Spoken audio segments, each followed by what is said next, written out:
তারপর যখন কাছাকাছি গেছি একজন আমাকে আনসার জিজ্ঞাসা করলো, আপনি কোথা থেকে আসছেন কি? স্যার স্যার স্যার সকলে বলে আমার নামে আমি স্কোয়ার মালিকের কোম্পানিতে চাকরি করি। আমি দেখছি গার্ডিয়ান লাইফ শব্দটা বললে অনেক কিছু লেখাপড়া করা লাগবে, অনেক কিছু করা লাগবে, অনেকে লিখে লিখে যাচ্ছে তো ভিতরে। এর মধ্যে আবার 2-3টা বাসে করে কতগুলো নার্স মেয়ে আসছে, 100-150 মেয়ে, ওগুলো ঢুকতেছে, ট্রেনিং আসছে।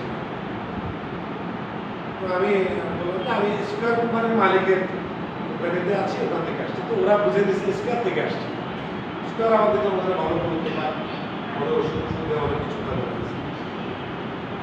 2-3 দিন আমাকে নিয়ে গেল স্যার একটু আসেন। আমি কিচ্ছু বলতেছি না, আমি হাঁটতেছি, একজন আরেকজনকে বলতেছি, উপরে দোতলায় গেলাম একটা, সেটা যেখানে পাগল বলতে কম মেয়াদ থাকে, ঢুকতে নাস্তার সময় দাঁড়াবে, একজন আরেকজন বলতেছে স্যার স্কোয়ার থেকে আসছি ইন্সপেকশন।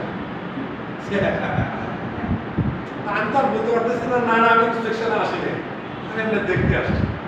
ওই নার্সের একজন তো সুলতানা ম্যাডাম মানে একটা সিনিয়র নার্স সে চলে আসে, স্যার আপনি কি দেখতে পেয়েছেন? না আমি একটু ভাবলাম, তো চিন্তা করলাম যে না আসতাম আমরা আপনাদের আমাদের কোম্পানির ওষুধগুলো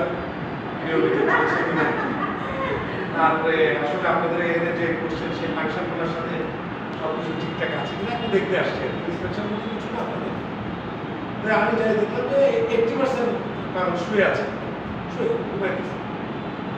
আমি নার্সের সাথে একটু ভাবলাম যে আপা দিনে ওইভাবে ঘুমাইতেছে, কি ইঞ্জেকশন দিয়ে রাখেন?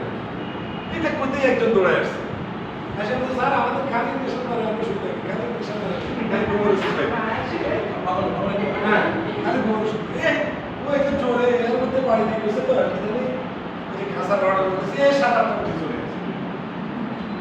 আসে আমাদের সবাই বলতেছে আমি ওষুধ আমার এদের আপনার সামনে আমি ওদের সাথে একটু কথা বললাম, বার্তা দিয়ে তারপরে নার্সদের বললাম যে আসলে আমরা তো কঠোর পরিশ্রম করি, এদেরকে রক্ষা করা, এদেরকে দেখভাল করা তাদের পছন্দ করেছে।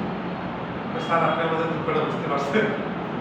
নার্সরা বলছে ওনারা কেউ স্যার আমার দুঃখটা আসে একবার আপনার বলতে তো যাক পরিষ্কার স্যার বলবো না, আমি আর বেশিক্ষণ সময় কাটাই নেই, একটা শেয়ার দেখে থেকে আমি চলে আসছি।